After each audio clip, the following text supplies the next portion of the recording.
Bəzən günah vaksin kimi olur, düz yolda olan adam üçün. Bəzən adam günah eləyir, xəcalət hissi ilə göylərə qalxır. Deyib, günah eləyib, peşman olmaq daha yaxşıdır, ibadət eləyib qürurlanmaqdansa, bu din belə deyir. Bir daha deyirəm, amma mən düz başa düşün, mən günaha dəvət eləmirəm Ramazan ayında.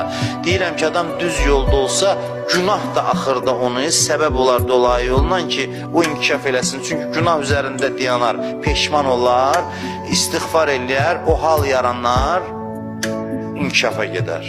Kərbəlada bizlə ərəfət olanlar xatırlayır, demişdim, mən alimlərdən bəhrələnib onu demişdim. Demişdim ki, bəziləri Kərbəlaya ona görə gəlir ki, Allah görür ki, bu daim bədbəxt olur. Buna bir nəfəs lazımdır.